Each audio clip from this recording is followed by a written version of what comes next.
오늘 요한계시록 하겠습니다. 7장 15절부터.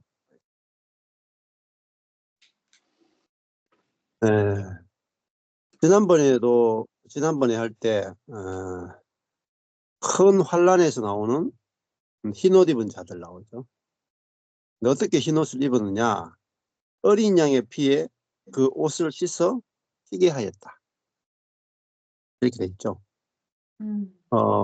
흰옷을 입는 비결은 어린 양의 피에 그 옷을 씻는 것밖에 없습니다. 자, 근데 우리는 이제 보통 내가 죄를 안 짓고 내가 회개하고 내가 어떻게 해서 흰옷을 입으려고 많이들 이렇게 노력을 하는 거죠. 근데 이제 우리가 흰 옷 하는 것은 이게 부활의 옷이고 또 우리 속에서 생명이 나타나는 거잖아요. 근데 그것은 어린 양의 피 안에서 그 옷을 씻는다. 어린 양의 죽음 안에서 내가 함께 죽었구나 하는 것으로 우리가 흰옷을 입게 되고 어서세요. 씻으시는 거죠. 그래서 어린 양의 죽음에 옛사람을 함께 죽이고 또 어린 양의 죽음 안에서 또 내가 함께 죽고 또 함께 심판을 받고 함께 죽은 거. 그러면 거기서 정말 깨끗하게 씻어진다. 영원히 우리가 그리스도와 함께 하나님께 심판을 받고 끝나버린 거잖아요. 자, 그래서 그 어린 양의 죽음에 우리 자신이 완전하게 씻어진다. 완전하게 씻어진다. 그래서 흰옷을 입는 거죠. 어린 양의 죽음으로만 우리가 완전하게 씻어지지 다른 것으로 씻어지지 않는다. 회개한다, 뉘우친다, 벌을 받는다. 또 신부님이 말씀해 주시는 대로 해가지고 말한 대로 하면은 용서를 받는다. 이런 것들은 씻는 방법이 아니죠.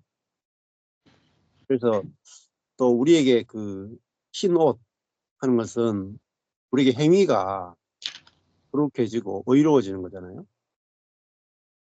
자, 어린 양의 죽음 안에서 옛사람이 완전히 끝나야 우리 속에서 새로운 생명이 나오게 됩니다. 그 새로운 생명이 나오면은 그게 뭐냐? 그게 빛나는 옷이죠. 빛나는 옷. 그 빛의 옷이란 말이에요. 빛나는 옷이란 말은 빛의 옷이다. 그러니까 우리가 처음에 태어날 때는 우리가 어둠의 옷을 입고 어둠이 우리 속에서 나타났다. 근데 이제는 그 부활하신 그리스도가 내 안에 살고 내가 죽었고 내 안에 그리스도가 산다 할 때는 우리 속에서 그리스도가 나타나게 되어 있는 거죠. 그게 빛이다.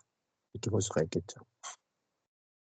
자, 그러니까 우리가 그리스도의 거룩하심, 그리스도의 의로우심이 우리를 통해서 나타나는 거죠. 그게 흰옷입니다. 흰옷을 입은 무리죠. 근데 능히 셀 수 없는 큰 무리가 흰옷을 입었다. 근데 그들은 각 나라와 족속과 백성과 방언에서 나온다. 그러니까 이방 세계에서 어린 양의 피로 씻어서 흰옷을 입은 무리가 나왔다. 율법이 없죠. 율법이 없는데도 이 이방인들이 율법이 없잖아요. 근데 이 율법이 없는 이방인들이 흰옷을 입은 무리로 나타났다. 그들이 어떻게 깨끗해졌느냐? 율법으로 씻은 게 아니고 어린 양의 피로 씻었다. 이게 이제 요한계시록. 우리도 어린 양의 피로 씻으면 완전하게 씻을 수 있는 거죠. 율법으로 씻으면은 씻어도 더러워지고 씻어도 더러워지고 계속 더러워지는 거잖아요.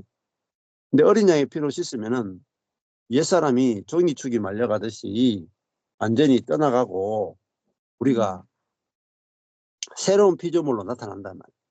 부활한 존재로 나타난다. 새 것이 나오는 거죠. 이전에 나오지 않았던 새 것이 나온다. 새 생명이 나온다. 그렇게 되는 거죠. 그러니까 이게 어린 양의 죽음 안에서 씻어져야 된단 말이에요. 어린 양의 죽음 안에서 내 자아가 죽었다. 이게 너무너무 중요한 거죠. 요즘 저한테도 막 전화 오시는 분들이 이런 말씀을 처음 들었다 이런 분들이 꽤 많아요. 처음 들었다. 뭘 처음 듣냐면 선한 자도 죽어야 된다. 이걸 처음 들었다는 거죠. 우리가 악한 것만 없어지면 된다. 죄만 없어지면 된다. 죄와 피 흘리기까지 싸워야 된다. 이런 이야기를 많이 들었는데 죄와 피 흘리기까지 싸우는 것만으로 안 된다면 죄와 싸우는 것만이 아니라 선과도 싸워야 됩니다. 경건과도 싸워야 됩니다. 가짜 경건, 가짜 선. 우리에게서 나오는 것은 그 선과 경건이 왜 문제가 되냐면은 자기중심적 선, 자기중심적 경건입니다. 자, 우리에게 생명이 나오는 것은 달라요. 생명은 하나님 보시기에 선한 겁니다. 이게 진짜 선한 거예요. 그러니까 내가 보기에 선한 것과 하나님 보시기에 선한 게 다릅니다. 이게 이제 세계가 달라지지 않고 절대 보이지 않아요. 선악과를 먹었죠. 근데 죽었습니다. 악을 먹어도 죽고 선을 먹어도 죽어요. 자, 악을 먹으면 죽는다 하는 거 알겠는데 선을 먹으면 왜 죽느냐? 선을 먹으면 왜 죽느냐? 공산주의를 먹어도 죽고 자본주의를 먹어도 죽어요. 예. 독재 정치를 먹어도 죽고 민주 정치를 먹어도 죽어요. 예. 왜냐하면은 하나님과 상관없어요. 예. 하나님의 생명과 연결되는 게 아니라 말이에요. 선과 연결되는 거예요. 그 사람은 하나님과 연결되고 하나님과 연합돼야 살지 선과 연합된다고 사는 게 아니라 이게 완전히 쏘은 거예요. 예. 자, 선과 생명이 갈라져야 합니다. 선과 생명. 선이라 하는 게 더 무서울 수 있어요. 하나님 없이 우리가 선하게 살면 된다. 얼마나 무서워요. 그게 바로 죄의 뿌리예요. 죄의 뿌리. 하나님 없이 경건해야 된다. 뭐 주일 성수하고 성경 읽고 기도하고 헌금하고 봉사하고 그러면은 하나님이 축복해 주신다. 이 율법주의잖아요. 그것도 사단이 썩이는 거란 말이에요. 자, 그걸로 우리 자신을 깨끗하게 씻을 수가 없습니다. 어린 양의 피로만 우리가 씻어지는 거죠. 다른 걸로 절대 안 씻어져요. 그러니까 뭐 때가 우리 이 겉에 때는 율법으로 씻을 수 있어. 속 때는 속 때는 어린 양의 피로만 씻을 수 있어. 겉은 율법으로 씻으면 어느 정도 씻어지죠. 근데 속에 있는 때까지는 깔끔하게 안 씻습니다. 우리가 뭐 공장에서 일하다가 여러 가지 기름때 뭐 온갖 흙에 묻고 이러면은 흰옷이 많이 더러워진다고. 그러면 빨래 해가지고 막 물로 막 아무리 씻고 해도 흰옷이 깨끗해지지 않아요. 근데 락스에 딱 담그면은 깨끗하게 하얘져. 예, 그것처럼 우리 속까지 씻어주는 게 뭐냐? 어린 양의 피라고. 사실은 우리 계속 지금까지 겉을 씻는 것을 어린 양의 피로 알았다. 어린 양의 피는요, 우리 속까지 씻는 것까지. 이게 중요합니다. 자, 어린 양의 피가 뭐냐? 이 포도주예요. 포도주. 자, 그 구약에서 율법은 정결 예식에 쓰는 6항아리의 물이에요. 그 가나 혼인잔치 때 보면은 물은 겉을 씻어요. 손과 발을 씻죠. 더러워진 손과 발을 밖에 나갔다 들어오면 항상 씻는 것이 유대인의 정결 예식이었어요. 부정한 것을 묻혀오면 씻는 거죠. 근데 마음을 못 씻어. 마음을 못 씻어. 더럽게 했던 행위는 씻을 수 있어요. 회개는 할 수 있어요. 그 회개도 어떤 행위를 씻고 과거를 씻는 거죠. 근데 마음을 못 씻으니까 그 마음에서 더러운 것이 나왔는데 근원을 못 씻는다는 거예요. 자, 정결 예식에서는 6항아리의 물은 사람의 겉을 씻었는데 그래서 씻다 보면은 나중에 되면은 잔치가 끝난다. 예. 내가 법적으로 내가 거룩하게 되었다. 의롭게 되었다. 이게 칭의잖아요. 법적인 칭의. 그것만으로는 해결이 다 안 돼요. 법적인 칭의, 밖에서 하나님께서 우리를 의롭다고 칭해 주는 것을 넘어가지고 우리 속까지 의롭게 돼야 돼요. 우리 속까지 의로워지려면은 의 자체이신 그리스도가 내 안에 들어와 사셔야 돼요. 그러면 속까지 의로워진다고.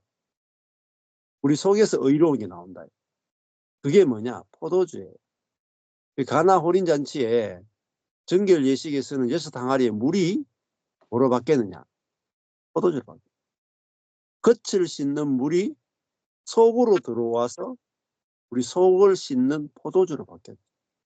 그게 뭐냐? 어린 양의 피란 말이에요. 어린 양의 피가 뭐냐? 포도주예요. 그래서 우리 성찬식 때 포도주를 바르지 않죠? 잘 생각해 보세요. 포도주를 바르는 게 아니라 포도주를 마시죠. 이 어린 양의 피잖아요. 피. 자, 어린 양의 피로 씻는 거 뭐냐? 우리 속을 씻는 거란 말이에요. 속을 씻으면 밖에까지 다 씻어져요. 포도주는 물과 포도주의 차이는 뭐냐면 물은 밖을 씻고 포도주는 안을 씻죠. 근데 물로는 갈증을 해결을 못해요. 그리고 포도주는 우리 속에 들어오면 어떻습니까? 능력을 발휘해요. 포도주는 우리를 지배해버려요. 지배. 이게 중요해요. 포도주는 우리를 지배해가지고 사람이 바뀌어버려요. 포도주 마시기 전과 포도주 마신 후에 사람이 달라져요. 그러니까 포도주 마시기 전에는 애들한테 용돈을 안 주던 아빠가 포도주 마시고 나면 막 용돈을 막 풀어. 예. 그리고 포도주 마시기 전에 넘어지면 아야 하던 사람이 포도주 마시고 나면 넘어져도 하나도 안 아파. 맞죠? 포도주 마시기 전에는 말을 안 하던 사람이 포도주 마시고 나면 입에서 말이 졸졸졸졸 나온다. 예. 그렇죠? 포도주 마시기 전에는 아주 사람이 논리적이고 딱딱하고 다가가기 힘든 사람이 포도주 한잔 하고 나면 뭐 형님 동생만 니네 하면서 완전히 그냥 된다. 맞죠? 예. 자, 그러니까 포도주는 우리를 부드럽게 하죠. 부드럽게 하고 우리를 지배하고 관계에서 기쁨이 넘치게 하고 잔치가 벌어지게 만들어주죠. 포도주가 끊어지면은 잔치가 끝나는 거예요. 포도주가 계속되면 잔치가 계속된다. 축제가 계속되는 거죠. 그래서 정말 우리에게 필요한 것은 율법은 우리의 겉밖에 못 있어요. 겉에. 살인하지 말라, 간음하지 말라, 도둑질하지 말라, 내 이웃의 것을 탐내지 말라. 내 이웃의 것을 탐내지 말라. 그게 제일 어려운 거예요. 마음이잖아요. 마음. 살인하지 말라, 간음하지 말라, 도둑질하지 말라. 이건 행위인데 내 이웃의 것을 탐내지 말라. 이거는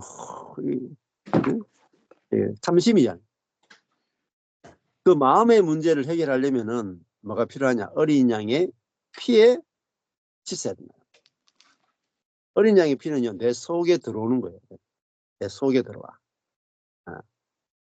예수의 생명이란 말이에요. 생명. 예수님 자신이 내 안에 들어와서 그 어린 양의 피는 결국은 성령이란 말이에요. 성령님이 내 속에 들어온다. 내 속에 들어와서 거룩한 성령이 나를 지배해버려요. 나를 통치해. 나를 이끌어. 그 나를 통해서 성령이 나타나요. 그게 뭐냐? 흰옷이에요. 성령이 나타나는 게 흰옷이에요. 그 흰옷을 입은 자가 어디 가요? 흰옷을 입은 자가 바로 구원받은 백성입니다. 자, 그리고 구원은 7장 10절에 보면은 큰 소리로 외쳐가라되 구원하심이 보좌에 앉으신 우리 하나님과 어린 양에게 있다. 그 어린 양이 우리를 구원한다. 자, 이 구원도 그 죽어서 천국 가는 구원만 말하는 게 아니에요.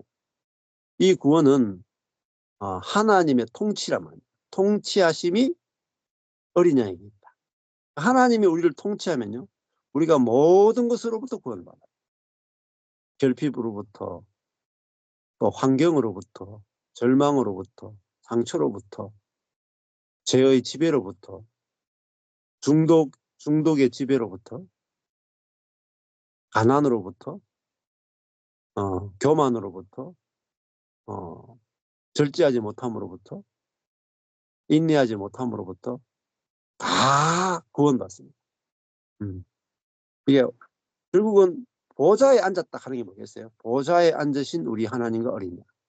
자, 보좌에 앉았다는 것은 통치의 보좌예요. 통치. 보좌라는 말은 왕의 자리, 왕의 보좌란 말입니다. 그 왕의 보좌는 뭐죠? 통치예요, 통치.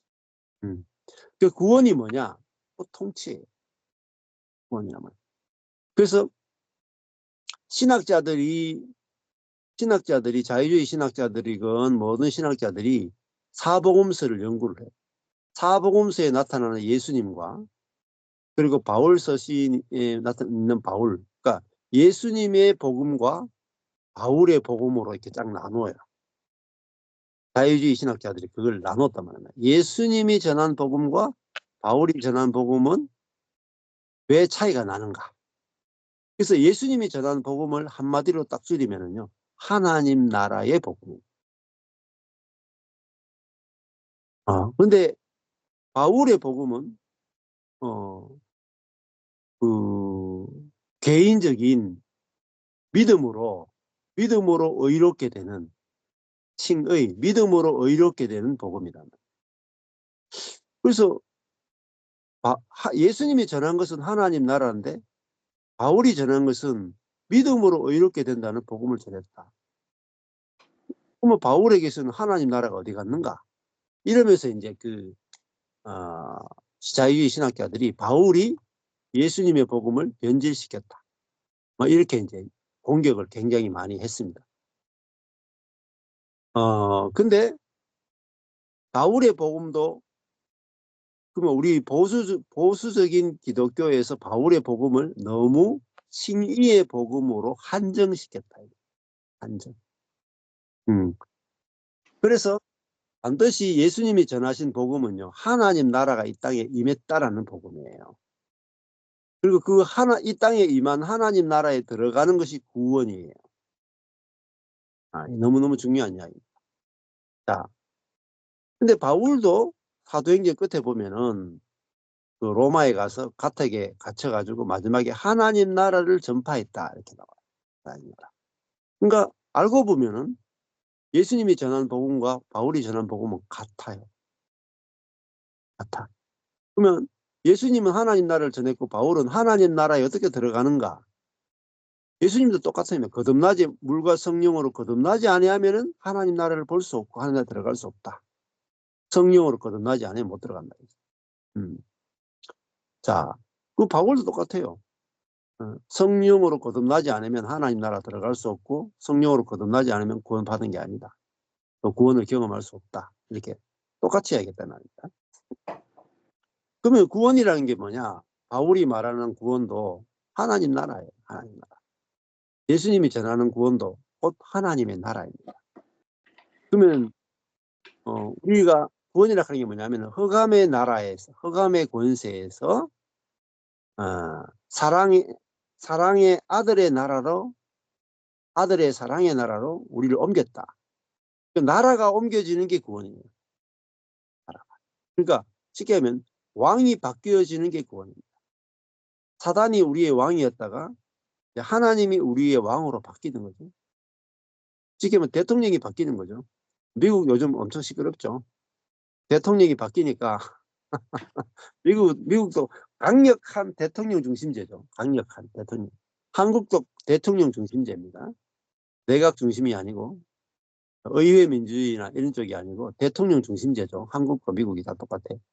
대통령이 권한이 엄청 강합니다. 한국도 그렇고 대통령이 웬만한 공기업의 윗자리 장관 웬만한 사람들은 대통령이 다 임명하면 다 세워져요.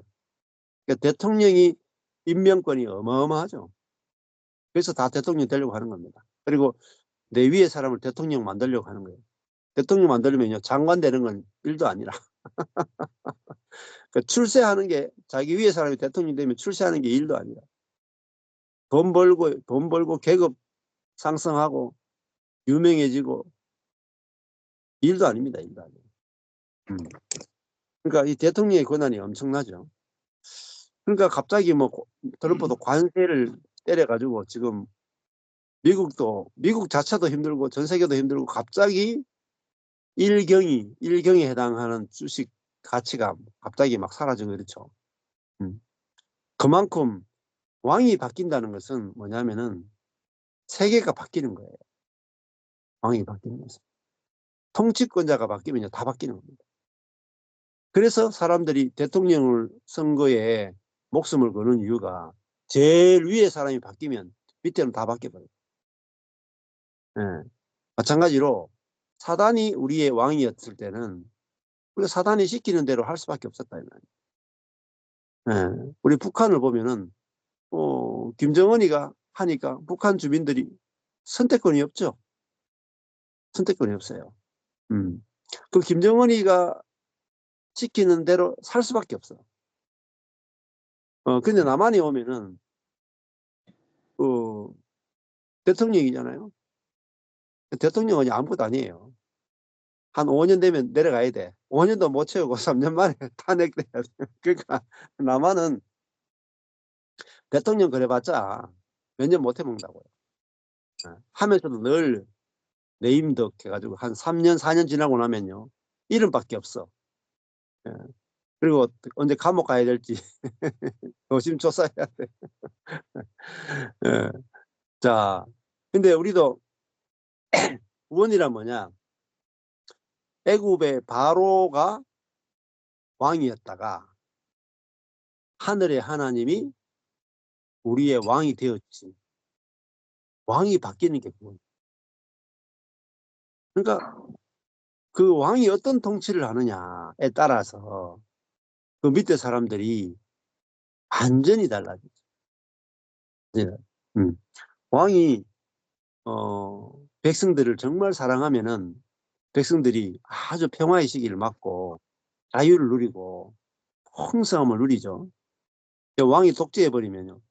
완전히 그냥 개털 나는 거예요. 지금 미얀마 같은 경우에도 막 서로 싸운다고 막 내전이 끊임없죠. 내전이 일어났는데 이번에 또 지진이 일어났잖아요. 몇만 명이 이 건물 더미에 갇혀가지고 지금 막 다 죽었어요. 몇만 명이 죽었는데 그 상황에서 자기들끼리 또 로켓을 쏴. 자기들끼리 다 죽어요. 미얀마는. 그 뭡니까? 예. 위에 대통령이 세워지지 않는단 말이에요. 대통령이. 예. 그러니까 완전히 지옥을 살죠. 미얀마도 그렇고 북한도 그렇고 보면 지옥을 산다면.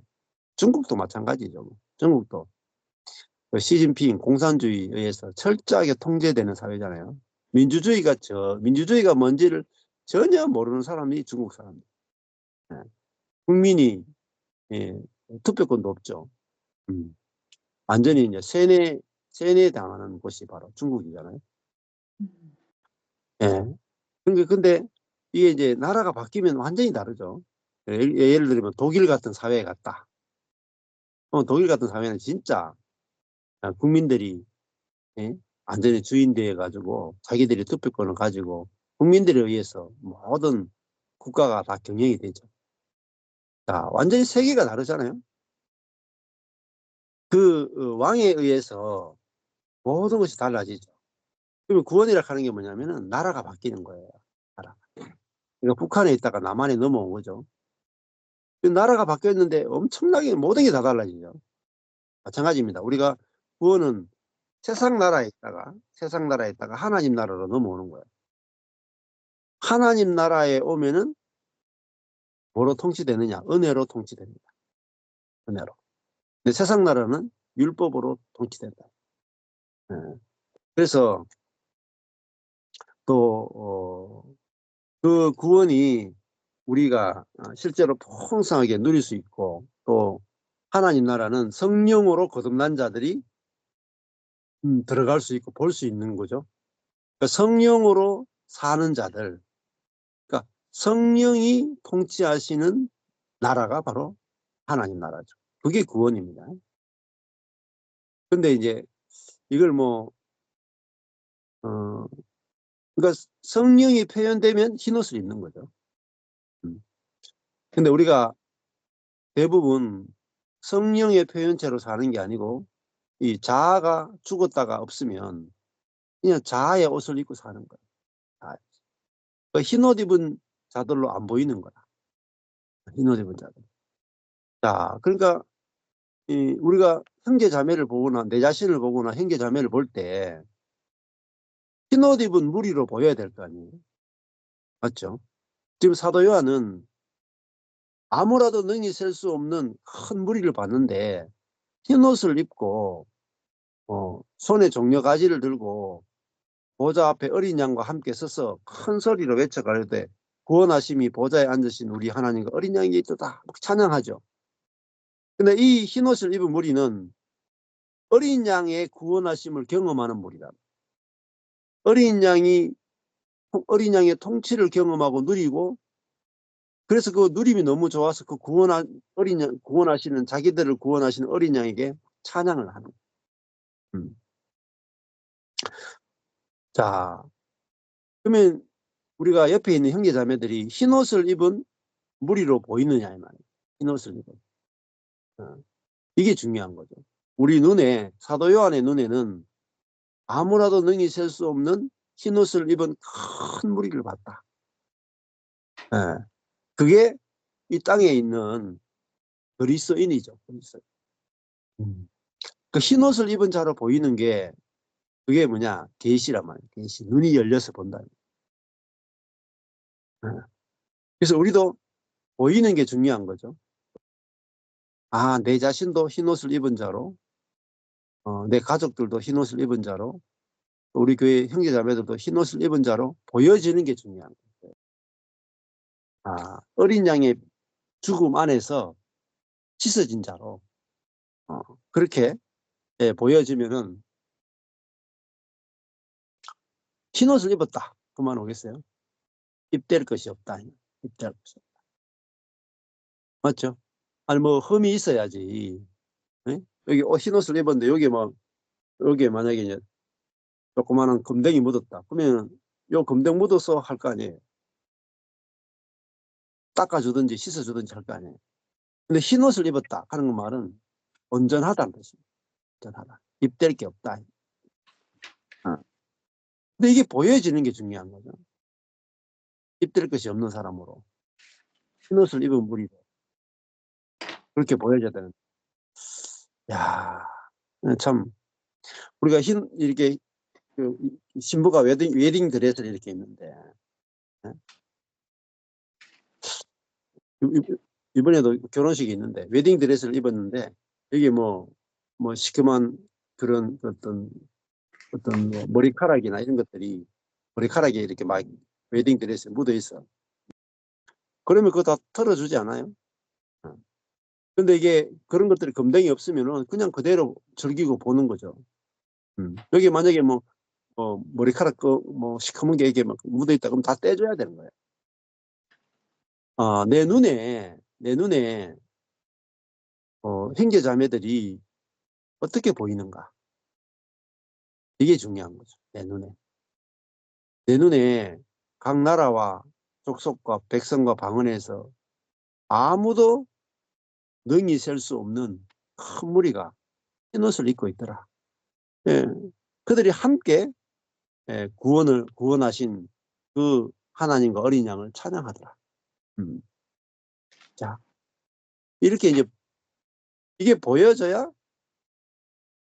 이 나라를 경험하는 거죠. 모르겠어요? 근데 우리가 이 땅에서 하나님 나라를 경험하지 못하는 것은 흰옷을 입은 자로 안 보이는 거야. 안 보여요. 눈이 어두운 게 문제예요. 내가 형제 자매를 볼 때, 또 내 자신을 볼 때, 형제 자매를 볼 때 흰옷을 입은 무리로 보이면은 천국을 누릴 것이고, 검은 옷을 입은 자로 보이면은 천국을 못 누리죠. 근데 왜 흰옷을 입은 자로 안 보이느냐? 율법 때문에. 선악을 아는 지식. 선악을 아는 지식을 먹으면은 상대방이 절대로 흰옷을 입은 자로 아니 보입니다. 볼 수가 없습니다. 흠이 보여요. 흠이 보이면은 절대로 함께 살 수가 없습니다. 살고 싶다. 근데 우리가 상대방이 흰옷을 입은 자로 보이면은 같이 살 수 있고 살고 싶고 만나고 싶고 교제하고 싶고 다 그렇게 돼요. 우리 맹관성 교사님이 김도수 교사님하고 곽성 교사님 보고 싶어가지고 그 먼 태평양을 건너가지고 한 달 늦게 지냈는데 너무 좋았다고 하죠. 그게 그죠? 흰옷을 입은 자로 보였단 말입니다. 보이니까 만나고 싶어가지고 애들 6명이나 떼놓고 열단신 미국까지 건너간 거 아니겠습니까? 뭐가 달라졌어요? 눈이 달라진 거죠. 네. 그전에는 뭐 그렇게는 안 보고 싶었대요, 사실. 근데 말씀이 오니까 말씀의 현미경이 딱 만들어지니까 말씀에 의해서 말씀이 진짜구나. 말씀의 눈으로 보니까 형제자매가 흰옷을 입은 자로 보였다. 예. 그 율법으로는 절대 흰옷을 입은 자로 아직 많이 고쳐야 돼요. 많이. 안 그래요? 여러분 배우자를 생각해 보세요. 고칠 게 남아 있습니까? 없습니까? 고칠 게 남아 있으면 흰옷을 입은 게 아니고 고칠 게 없으면 흰옷을 입은 거고 이런 거예요. 그러니까 어린 양의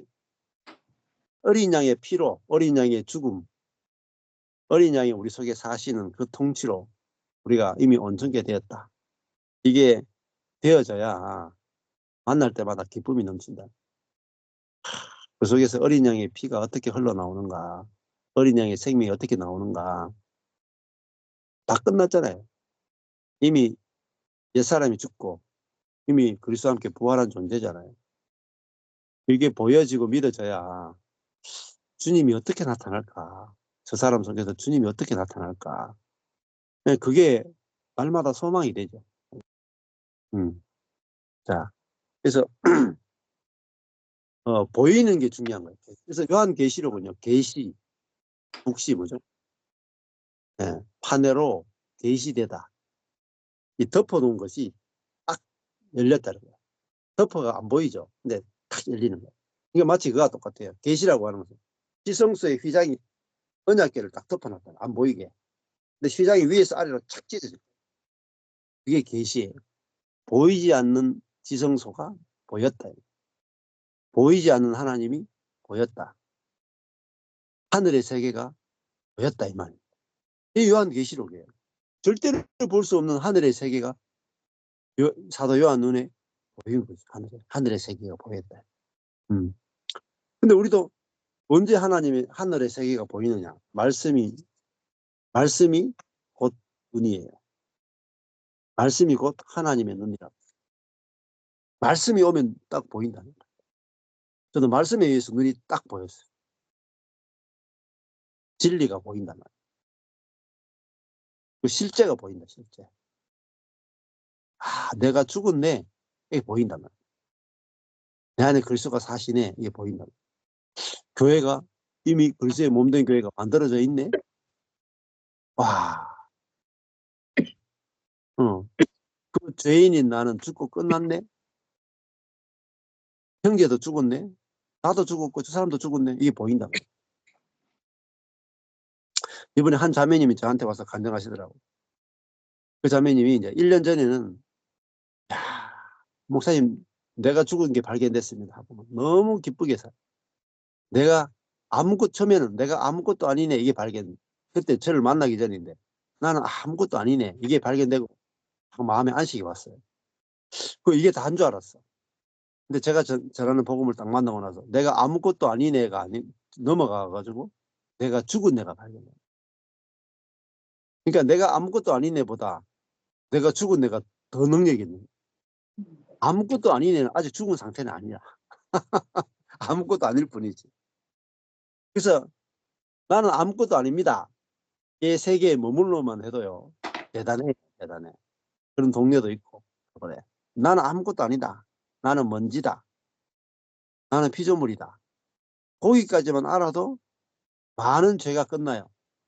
교만의 죄가 끝나고. 그런데 그거 가지고는 다 안 돼요. 죽지 않고는 완전히 끝 안 나. 근데 내가 죽었네 이거 발견하고는 내 안에 평안이 있는 거야. 평안이. 근데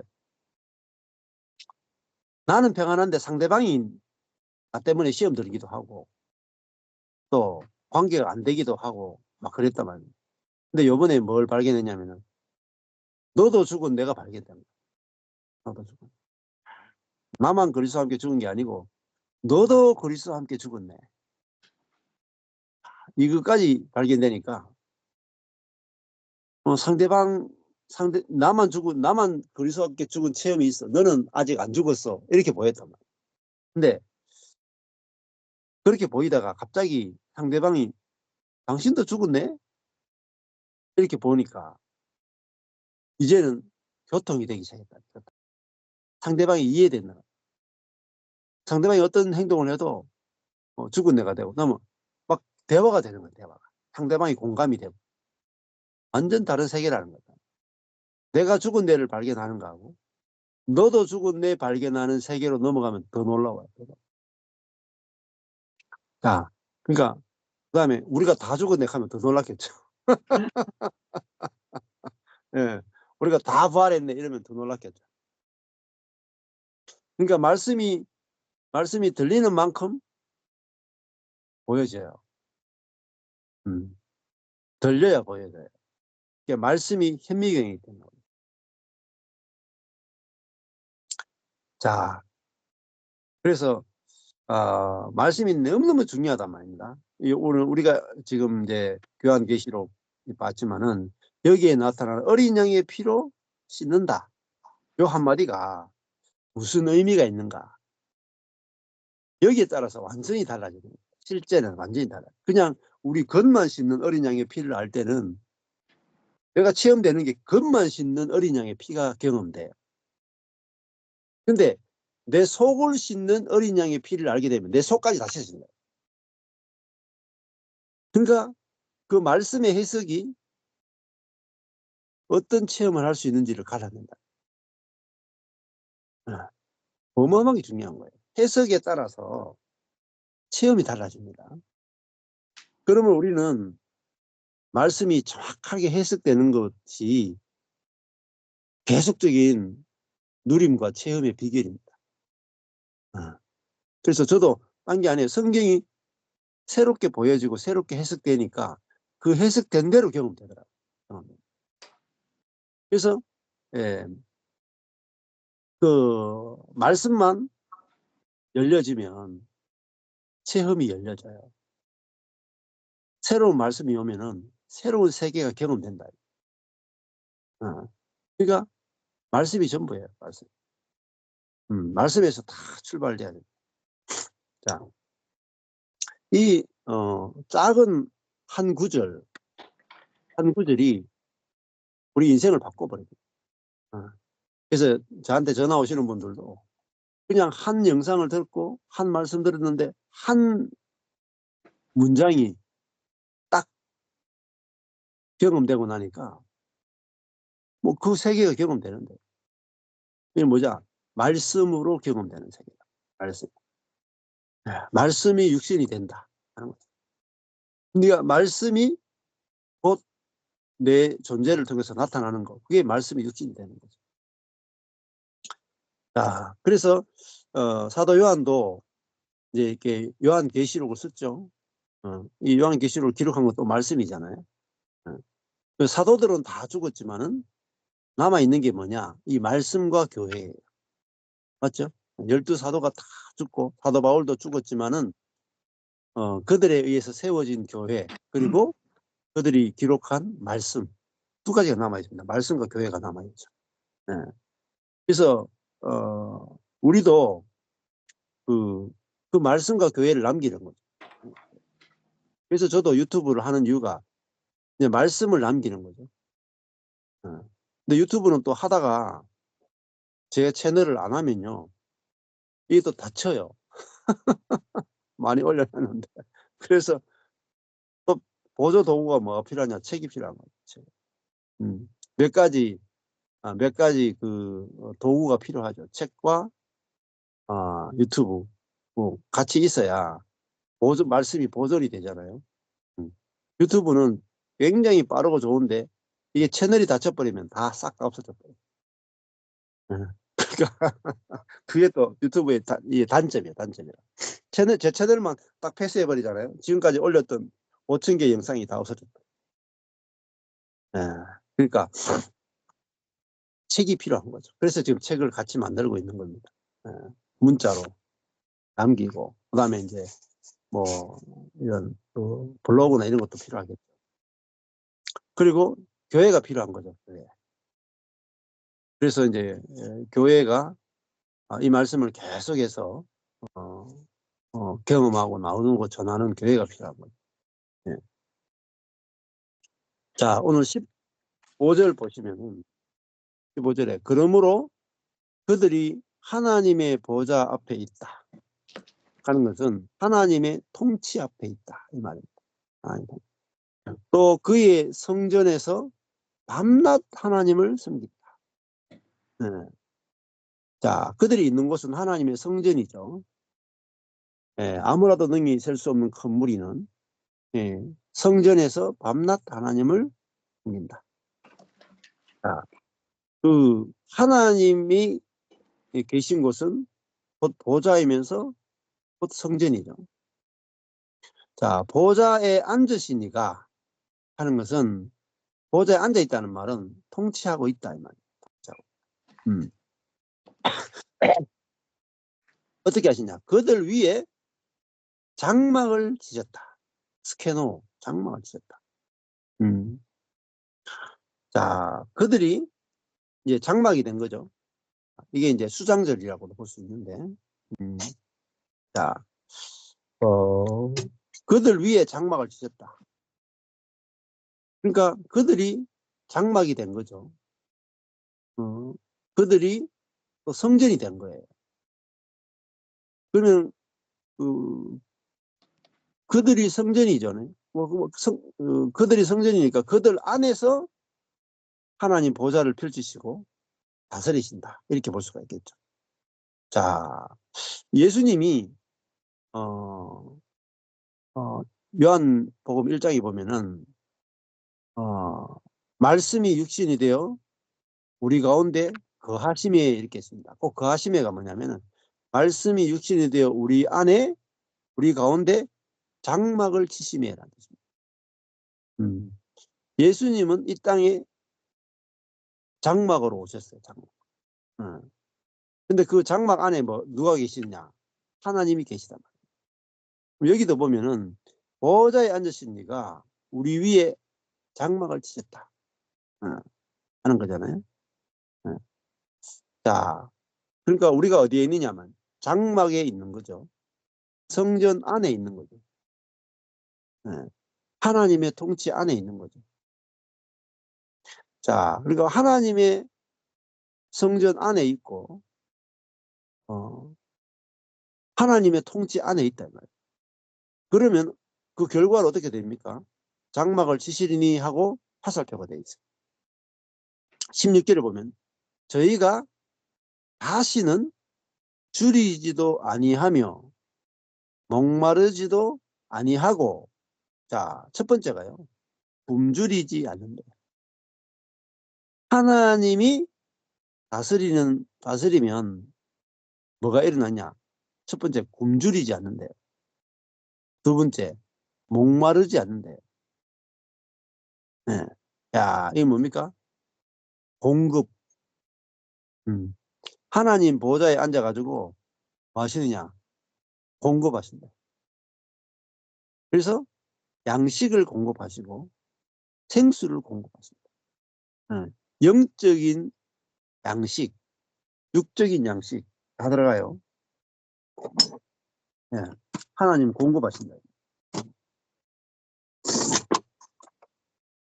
자, 하나님의 통치는 왕으로서 백성들을 먹여 살리는 거죠. 먹여 살리는 거. 그래서 원래 이제 대통령의 제일 큰 임무는 백성들을 먹여 살리는 거죠. 경제죠, 경제. 예.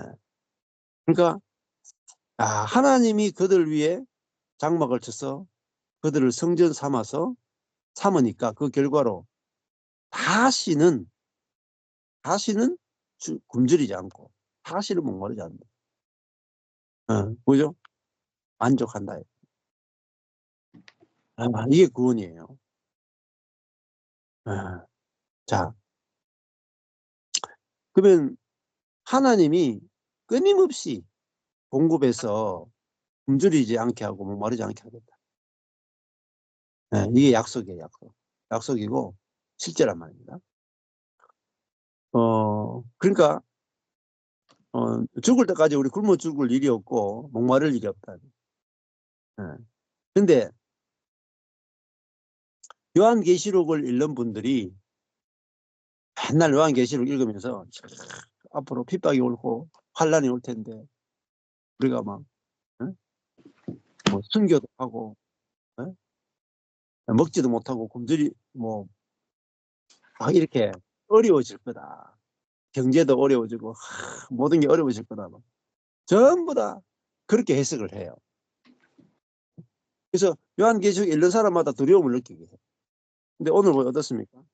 저희가 다시 줄이지 아니하며 다시 목마르지 아니한다. 이게 뭐죠? 하나님 나라예요. 하나님 나라. 하나님 나라가 임했다. 자, 해나 아무 뜨거운 기운에 상하지 아니할지니. 자, 해나 모든 열이 우리를 멸망시키지 않는다.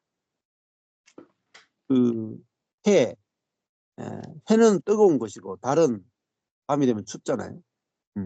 추위와 더위가 상하지 못한다. 하는 걸 하나님이 지켜주신다는 거예요. 자, 그리고 이제는 우리가 그 상하지 않는 말은 완전한 보호를 받는다는 거예요. 완전한 보호를 받는다. 자, 우리가 자 안에 있으면 항상 어떤 환경이 어떤 것이 오면 상하는 거예요. 환경이 어려우면 염려에 빠지고 스트레스에 빠지고 항상 염려와 번뇌가 끊임없죠. 항상 불만족하고 만족이 없죠. 근데 하나님이 우리 위에 장막을 치셨다 하는 건 뭐겠어요? 하나님이 우리와 함께 사신다. 하나님이 내 안에 사신다 이 말이에요. 그러면은 어떤 것도 우리를 상하게 하지 못한다. 왜냐하면 우리가 이제 그리스도와 함께 옛사람이 죽어버렸다.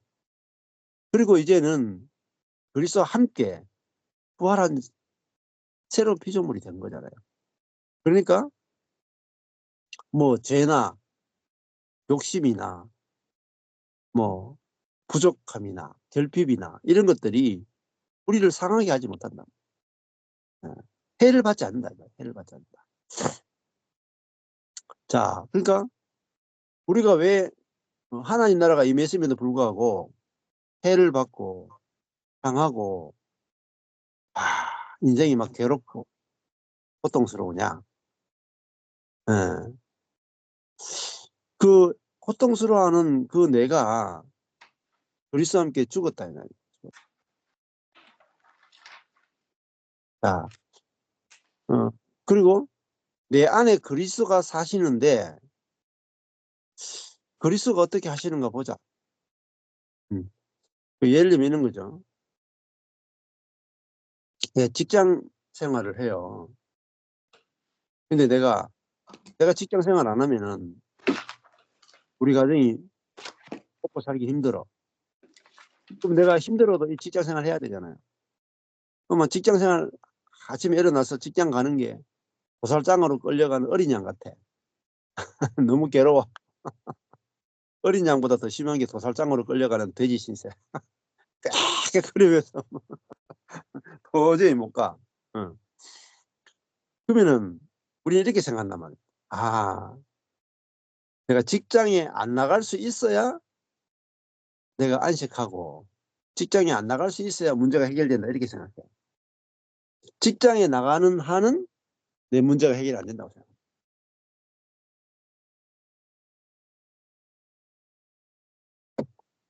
그게 아니죠. 음, 어,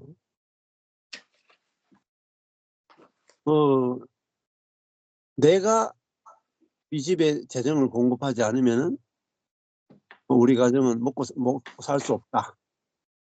라고 생각하는 그 자아가 문제다. 예. 근데, 거기에 지금 내가 속는 거죠. 속는 거. 예. 근데, 야, 우리 가정, 또 우리 교회, 또 누가 먹여 살리는가? 하나님이 먹여 살린다. 이게 와야 다시 줄이지도 않고 이게 뭐, 다시 줄이지 않고 다시 목마르지 않으려면은 하나님이 그들 위해 장막을 치셔야 돼. 그러니까 하나님이 먹을 것과 마실 것을 공급해야만 줄이지도 않고 목마르지 않지. 내가 하는 게 아니잖아요. 내가 하는 게 아니잖아요. 하나님이 공급하잖아요. 그래서 야, 내가 언제까지 직장 생활 계속 해야 되냐? 언제까지 내가 돈을 벌어야 되냐? 괴로워 죽겠다. 어. 그거는 그 환경을 바꿔야 되는 게 아니고, 아, 말씀이 들어야 돼, 말씀. 음, 예. 내가 그 직장을 옮기거나 직장을 그만두기 전에, 아, 우리 가정을 돌보시는 분이 하나님이시고, 어, 그 마음이 바뀌면 달라져요, 마음이. 예. 하나님이 우리의 공급자가 되시고, 내가 이걸 그만둬도 주님은 능히 먹여 살릴 수 있는 분이다. 라고 그게 믿어지면 안식이 된다고. 안식. 그리고 주님이 어떻게 하시는가 보자 하고 직장 그만둬도 돼. 예. 진짜 하나님 먹여 살리시는 거야. 먹여 살리신다니까요. 예.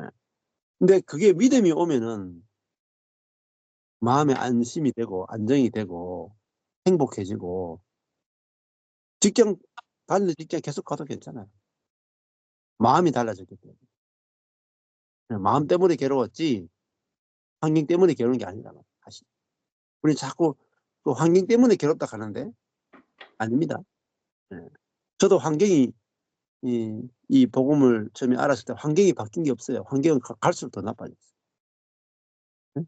먹고 살 길은 더 없고 성도들은 당하고 그러니까 환경은 갈수록 나빠졌다는. 근데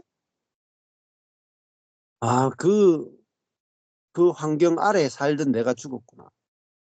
그 환경의 지배를 받는 내가 죽었구나. 가 확실히 알아지니까 주님이 어떻게 살리시는가 보자 하니까 똑같은 환경인데도 다르게 보이더라고요. 그러니까 성도가 다 나가니까 아유 더 이상 내가 뭐 종로로 달 일이 없구나. 눈치 볼 일이 없구나. 너무 행복하더라니까요. 그 마음 하나 바뀌었는데 내가 보는 거하고 그리스도가 보는 게 다르다. 그리고 야 이제 성도들로부터 헌금이 들어올 데가 없어. 그러니까 진짜 이제 주님이 어떻게 까마귀를 통해서 나를 먹이시는지 경험할 수 있는 좋은 기회구나. 이렇게 생각이 되는 거예요. 그러니까 내 자아로 생각하는 거하고 내 안에 그리스도가 생각하는 게 180도 다릅니다. 180도. 똑같은 현상에 대해서 보는 것이 다르고 마음이 다르다는 새 마음, 새 눈, 이게 주어진다면 새로운 피조물이니까 새로운 눈이고 새로운 입이고, 새로운 귀고, 새로운 코고, 새로운 마음이 아니겠어요? 새로운 피조물이니까. 모든 게 다 새롭게 보이는 거예요. 그래서 뭐 다른 사람, 저 아내나 내 주변의 사람들은 저렇게 아무것도 안 하고 저렇게 해도 되나? 저는 응? 주님이 쉬게 할 때 시작하면서 막 쉬었다. 완전히 다른 세계라니까요. 주님이 쉬게 할 때 시작. 주님이 바쁘게 돌리시면 쉴 데가 없다. 사람들이 안 믿는 거야. 근데 요즘 보세요. 제가 쉴 시간이 없다. 그렇게 한가하던 인생이 지금 너무 바쁜 거야. 그렇죠? 누구에게 달렸느냐? 보좌에 앉으신 이에게 달렸다. 보좌에 앉. 이게 뭐죠? 통치자, 왕에게 달렸다. 지금 미국이 대통령 하나 바뀌니까 모든 게 달라지죠. 그 보좌에 앉으셨다는 게 뭐냐면 하나님의 통치에 우리의 모든 것이 달렸다 이 말이에요. 네. 그러니까 그 예를 들면 트럼프가 가난한 사람들한테 전부 다 10억씩 줘. 그러면요. 다 10억씩 나눠줄 거 아니에요. 근데 가난한 사람들한테 한 푼도 주지 마. 요번에 그렇게 했죠. 국제 구호 기구에다가 미국이 한 푼도 주지 마. 유엔하고 막 한 푼도 주지 마. 싹 다 끊어버렸어. 그렇게 국제 기구들이 전부 다 굶어 죽게 생겼어. 응. 그러니까 중국이 치고 들어간다니까. 중국이 우리가 대신 낼게 하면서 그 나라들을 싹싹싹 지금 잡아먹기 시작했다. 네. 자, 그러니까 그 많은 국제기구가 먹고 사는데 직원들을 돌리고 국제 구호를 하는데 예, 왕에게 달린 거죠. 왕이 국간을 푸느냐 안 푸느냐에 따라서 달라지잖아요. 예. 자, 마찬가지예요. 뭐 우리나라도 마찬가지잖아요. 뭐 옛날에는 내가 노동을 못하면요 굶어 죽었어요. 국가에서 안 도와줘. 돈이 없으니까. 근데 요즘은요 대한민국은요 일 못하면 더 좋아. 일 못하면 그냥 누워있으면 돼. 왜냐면 그냥 동사무소에서 와가지고 생계급여 지급해주고 주거급여 지급해주고 완전히 그냥 최고 가난한 사람들한테 생활보호 대상을 다 해줘. 굶어 죽고 싶어도 굶어 죽을 수가 없어요. 왜 그렇습니까? 나라 대통령이 바뀌고 나라의 정책이 바뀌었기 때문에 복지망을 만든 거죠. 네. 그러니까 왕이 바뀌면 다 바뀌는 거예요. 이게 비밀입니다. 비밀. 내 홀로 사는 인생은 내 홀로 사는 게 아니고 나는 왕의 통치 아래 사는 존재다. 통치 아래 사는 거예요. 내 인생은 나에 의해서 결정되는 게 아니고 왕에 의해서 결정이 되는 거예요. 그래서 보좌에 앉으신 분이 줄이지 않도록 공급하겠다는 거죠. 목마르지 않도록 생수를 주겠다는 거죠. 해를 막아주는 차양을 설치해 주겠다는 거예요. 요즘에 한국에 오면요, 여기 경산도 그래요. 여름에 굉장히 뜨겁거든요. 건널목이마다 다 차양을 설치했어. 건널목에.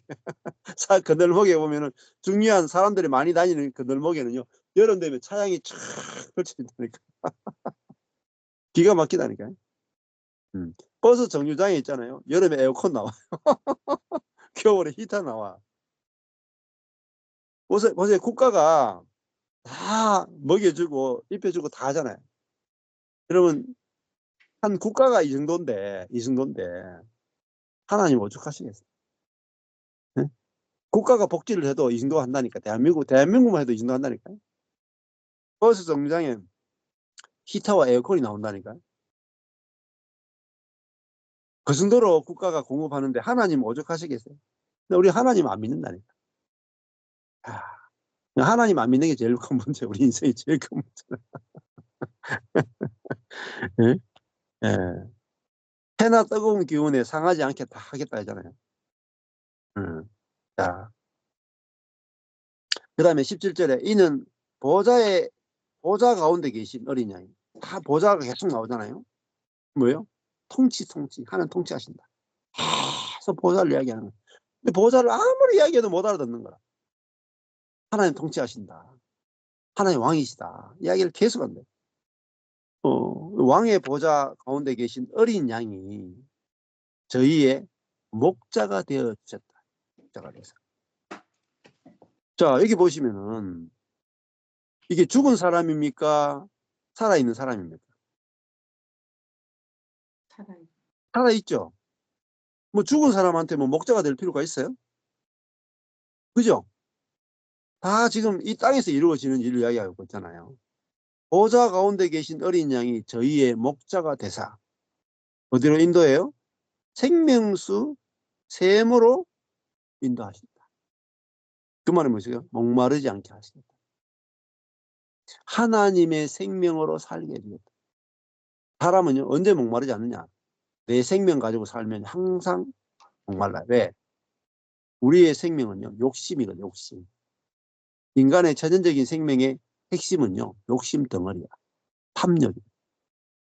욕심이 있기 때문에 절대 목이 채워질 수 없다는. 근데 하나님의 생명으로 살게 되면 욕심이 없기 때문에 만족하는 거예요.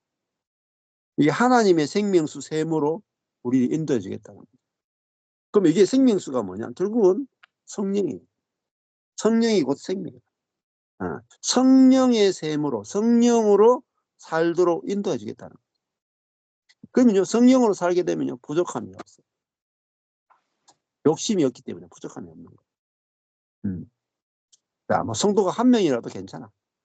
만족해. 목회하는데. 네. 왜? 생명이 다르기 때문에. 한 명을 맡겨준 것만 해도 감격하는 거야. 그게 생명수 샘이에요. 그렇잖아요. 목마르지 않는 샘. 이게 생명수 샘이잖아요. 근데 이 실제로 경험하셔야 돼요. 이게 그냥 글자로 읽어가지고는 아무 의미가 없어요. 아무 의미가 없어요. 진짜 하나님, 이 어린 양이 나를 어디로 인도했느냐? 목자가 돼가지고 절대로 목마르지 않는 샘으로 인도했다. 그 뭐죠? 하나님의 생명이 흘러나오는 샘이다. 하나님의 생명을 먹고 그 생명으로 누려지는 세계. 이게 생명수 샘입니다. 그럴 때 어떻게 돼요? 생명수 샘에 와야 하나님께서 저희 눈에서 모든 눈물을 씻어주실 것입니다. 왜 징징 짤까요? 우리가 자아로 살았기 때문에 항상 뭔가 목이 마르고 항상 배가 고팠다. 그래서 울었잖아요. 어린 아이들이 목마를 때 울고 배고플 때 울잖아요. 근데 목이 마르지 않고 배고프지 않으면 울 일이 없죠. 그래서 우리 눈에서 모든 눈물을 씻어준다. 음. 음. 이사야에서도 보면은요. 이사야 65장에 가보면 그런 말씀이 있어요. 이사야서가 재밌어요. 이사야서가 이제 66장까지 있는데, 39장까지는 구약이고, 뒤에 27장은 신약이 펼쳐져요. 그러니까 전체 성경을 추격해 놓은 게 이사야서거든요. 이사야서 66장까지 있는데, 65장에 보면은, 그런 말이 있습니다. 17절에서 25절을 보면은, 여기 이제, 이, 새하늘 새 땅이 나와요. 이사야 65장 17절에 보면, 보라, 내가 새 하늘과 새 땅을 창조하나니. 근데 이걸 그리스도인들이 자꾸 죽어서 가는 천당로로만 생각해요. 그러니까요, 새 하늘 새 땅을 경험 못하는 거예요. 새 하늘 새 땅을 창조하는데 언제요? 예수님이 오시는 게 뭐냐? 성령이 오시는 게, 오순절 성령이 오시는 게 새 하늘 새 땅의 창조예요. 새 창조예요. 언제 새 하늘 새 땅이 창조됐느냐? 시점이 너무너무 중요합니다. 이미 우리가 새 하늘 새 땅에 들어왔다 이 말이에요. 이전 것은 기억되거나 마음에 생각나지 않을 것이다. 이전 것은 지나갔으니 보라 새 것이 되었다. 그 말은 똑같죠? 이거 우리가 현재 경험할 수 있는 거죠. 보세요. 이전 것은 기억되거나 마음에 생각나지 않을 것이다. 18절에 너희는 나의 창조하는 것을 인하여, 이거 뭐죠? 새 창조예요. 새 창조. 새 창조. 그냥 옛 창조가 아니에요. 새 창조. 너희는 나의 창조하는 것을 인하여 영원히 기뻐하며 즐거워할지어다. 보라, 내가 예루살렘으로 즐거움을 창조하며 그 백성으로 기쁨을 삼고, 그 백성이 기쁨이 된다. 이제는 하나님과 하나가 됐기 때문에요. 내가 예루살렘을 즐거워하며 나의 백성을 기뻐하리니. 다시 반복해요. 우는 소리와 부르짖는 소리가 그 가운데 다시는 들리지 아니할 것입니다. 간구기도가 없어지는. 부르짖는 소리가 없다. 네? 우는 소리가 없다. 다시는 그 가운데 우는 소리와 부르짖는 소리가 없고 눈물이 없다. 눈물이 없다. 여기는 날수가 많지 못하여 죽는 유아와 수완이 차지 못한 노인이 다시는 없을 것이며 곧 100세에 죽는 자가 아이겠고 100세 못 되어 죽는 자는 저주받은 것입니다. 그만큼 뭐죠? 이 모든 자가 저주가 없다. 저주가 전혀 없다. 풍성함을 누린다. 그죠? 100세를 다 넘긴다. 그만큼 생명의 공급이 충만하다 이 말이다. 21절에 그들이 가옥을 건축하고 그것에 거하겠고 포도원을 재배하고 열매를 먹을 것이며 그들의 건축한 데 타인이 거하지 아니할 것이며. 타인이 검정색이에요. 사탄을 말하는 거야. 사탄.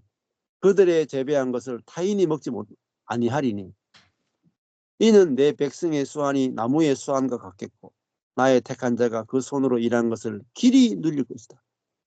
이제는 아무것도 뺏기지 않는단 말이에요. 빼앗을 자가 없다.